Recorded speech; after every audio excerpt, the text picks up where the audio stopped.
Welcome to Dobby Repairs. I'm Dobby the Fixing Elf, and this is what's in my toolbox, the series where I show you the tools I use to repair cars and fix things. So let's find out what's in my toolbox today. And in this instalment, we have this Dayuan Timing Belt Kit, or Timing Kit, the Timing Toolkit, whatever you want to call it. And just before we get into this video, I just want to say a massive thank you to everyone for 1,000 subscribers. We've just passed that milestone. We're actually around 130 at the moment, which is 1,030 should I say at the moment, which is amazing. Thank you everyone for your support, especially my members and everyone who just likes and supports the channel. Thank you very much for that. Let's get into this tool.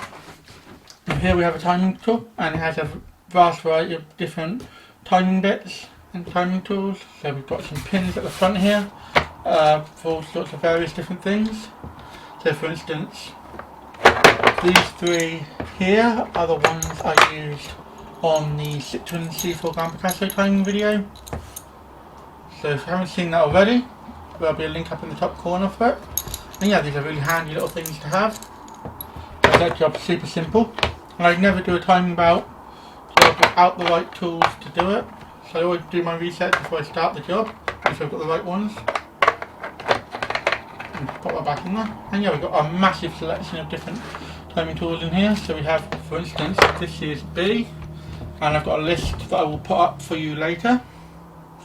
For instance, B here does your Vauxhall and Opels, your Astras and your Vectras, them sort of vehicles. We also have this lovely little one down the back, Tool A, which does your Ford Fiestas, your 1.5s, your 1.4s, your Mondeo 1.6s, 1.8s and 2 litres, as well as your Mazdas. So pretty handy little tool to have there. And yeah, really good. We have various different bits. For instance, number C here also does your Opels, there's your Cavalier, your Omegas and such.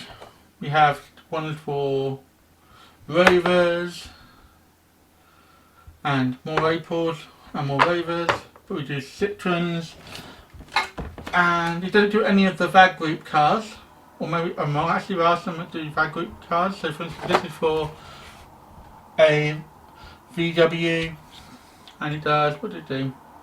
So I'm looking at the list because I don't know all off the top of my head. Normally look at this list before I start when I'm working on cars, but this does the Bora, the Lupo and the Passat, so quite a lot. Certain size engines. I will, like I said, I will put the list up at the end. But yeah, this set is quite comprehensive. Got some flywheel holding tools as well to hold the flywheel. Not just used for timing, but for other jobs as well. For instance, if you need to change a flywheel, you can sneak this in there, hold the flywheel in place, and then break it loose, and then you can take it off. And also when you tighten it down and torquing it down, very useful thing to have for flywheels on all sorts of different vehicles. I have this lovely little thing here, which I'm not quite sure it's for, it doesn't really say. But again, useful for timing. You have ones with screws in, so you pop the pins in. I forget what this is for, let me just have a quick look, sorry about this. And this is for your Ford Escorts. So this is your bottom timing pin, I imagine, so you pop that through the side of the gearbox, or that holds your flywheel in place, which is pretty important. And again, when it comes to timing, you want to make sure you get everything lined up perfectly, because even one tooth out can cause serious damage to your engine. And I found this kit really handy for preventing that. I know some people do timing belts without timing up stuff, they just line up the marks and then take the belt off, but I would never risk that because it's just too dodgy. We'll run through a few more of these parts for you, so you can see. We've got another one here with a little screw on. Again, that's probably going to hold a timing belt at the bottom. Screw it in, hold everything nice and secure. Obviously I've done a lot of DV6 engines with this. That's how I know what pins do that. So like I said, the DV6 engine is literally a 3-pin engine, so that's really handy. One in the flywheel, so one in the flywheel, one in the crankshaft pulley, one in the fuel pump, and one in the camshaft pulley. All done. Pop them in, and it makes life so simple. But for instance, you've got dual overhead cams, like a lot of cars do have. You can just slide this in between them, and that'll hold them in place. You also have like these little ones for holding different pulleys in different orientations. Generally these go between the two dual overhead cams.